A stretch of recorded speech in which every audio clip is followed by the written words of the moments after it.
আচ্ছা, ধরেন হঠাৎ করে পুলিশ আপনাকে জিজ্ঞেস করলো, আকামা দাও, তোমার কপিল কোথাকার? স্বাভাবিকভাবেই একটা পুলিশ আপনাকে জিজ্ঞেস করার অধিকার আছে, তোমার কপিল কোন অঞ্চলের, কপিল কোথাকার? আমাদের বেশিরভাগ প্রবাসীরাই আমার মনে হয় সঠিকভাবে উত্তর দিতে পারবে না তার কপিল কোথাকার। কারণ 2020 সালের পরে অন্তত অর্ধেকেরও বেশি প্রবাসী যারা মাধ্যম হয়ে এসেছে, সরাসরি কপিলের সাথে যোগাযোগ করে আসে না। আর এই কারণে কপিল কোথাকার সেটা বলাটা অনেকের পক্ষে সম্ভব হয় না। প্রিয় দর্শক, সৌদিতে আপনার কপিল কোথাকার এটা জানা আপনার জন্য খুবই জরুরি। কারণ বিভিন্ন কারণেই কিন্তু আপনার কপিলের ঠিকানা বা কপিলের অঞ্চল আপনার প্রয়োজন হতে পারে। উদাহরণস্বরূপ যদি বলি, আপনি স্পেশাল এক্সিটে দেশে যাবেন, সেক্ষেত্রে অ্যাম্বাসিতে যাওয়ার আগে আপনাকে নিশ্চিত হতে হবে আপনার কপিল কোন অঞ্চলের। তাছাড়া আপনি যদি মুক্তবল আমলে বিভিন্ন খেদমা নিতে যান, সেখানেও আপনার কপিল কোন অঞ্চলে সেটা জানা থাকতে হবে। তারপরে গিয়ে আপনি মুক্তবল আমলের খেদমা পাবেন, সার্ভিস পাবেন। সো আজকে আপনাদেরকে দেখাবো যে কীভাবে আইডিয়া করবেন যে আপনার কপিল কোন অঞ্চলের। আমি আমার আকামা দিয়ে দেখাচ্ছি। প্রথমে দেখুন, আমার আকামাতে একদম নিচের লাইনে দেখুন শরিকা খেদামাত বিন মিশাল, অর্থাৎ আমার ইনভেস্টর কোম্পানি। আমি কিন্তু আমার ইনভেস্টর কোম্পানির অধীনে আছি।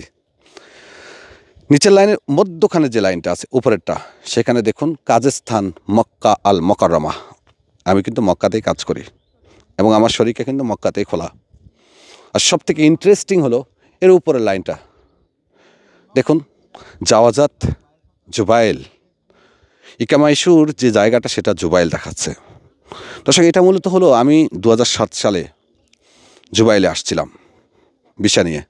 জুবাইলে যখন আসছিলাম, তো আমার ইকামা কিন্তু জুবাইল থেকে হয়েছে, আমি ফিঙ্গারও জুবাইলে দিয়েছে। সে সময় আমরা বই ইকামা পেয়েছিলাম 2007 সালে।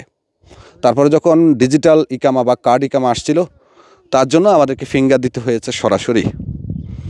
তার কারণে আমার একামাতে এখনও রয়ে গেছে জাওয়াজাত জুবাইল।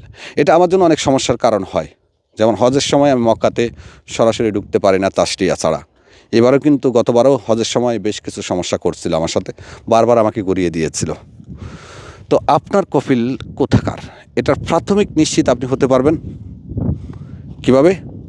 সেটা হলো আপনার যে ডিজিটাল ইকামা আছে সেখানে কাজের স্থান যেটা সেটা। তবে এটা দিয়ে একেবারে শতভাগ নিশ্চিত হওয়া যাবে না। অনেক সময় দেখা যায় কপিল তায়েফের সে মুআসাসা খুলছে রিয়াদের। হ্যাঁ, যদি সে রিয়াদে মুআসাসা খোলে তাহলে আপনার মুক্তবল আমিল কিন্তু রিয়াদেই হবে। অবশ্য আমরা আরেকভাবেও চেক করি, mall.ksতে আমরা যে হুরুপ চেক করি না, সেখানে কিছু কোড থাকে। কর্মীর যে ওয়ার্কার নাম্বারটা থাকে তার আগে যদি 1 থাকে তাহলে আমরা রিয়াদ প্রোভাইন্সকে বোঝাই বা বুঝি যে কপিল রিয়াদের হতে পারে। যদি আপনাকে এই শার্টটা আমি দেখাচ্ছি স্ক্রিনে দেখুন, এখানে এই শার্টের মধ্যে যদি আপনার ওই যে নাম্বারগুলোর সাথে যে অঞ্চলটা লেখা আছে আর আপনার আকামার মধ্যে যে কাজের স্থানটা লেখা আছে, দুইটা যদি মিলে যায় তাহলে বুঝতে হবে যে আপনার কপিল ওই অঞ্চলের। কপিল ওই অঞ্চলের বলতে কপিলের মুআসাসা ওই অঞ্চল থেকে খুলছে। অনেক সময় সৌদিয়ানরা নিজ এলাকায় মুআসাসা না খুলে অন্য এলাকায় খুলতে পারে। তো যার কারণে কপিল একদম সঠিকভাবে আপনার কোন অঞ্চলে এটা যদি জানতে চান তাহলে মুক্তবল আমিলের শরণাপন্ন হতে হবে, অ্যাপয়েন্টমেন্ট নিয়ে যেতে হবে। নর্মালি আইডিয়া করা যায়, ডিজিটাল ইকামা দেখে বোঝা যায় যে কপিল কোন অঞ্চলের, কিছুটা বোঝা যায়।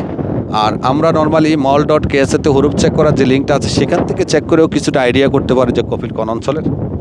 আবার কখনো কখনো আমরা মুখে শুনে আইডিয়া করে নিই যে আপনার কপিল কোন অঞ্চলের।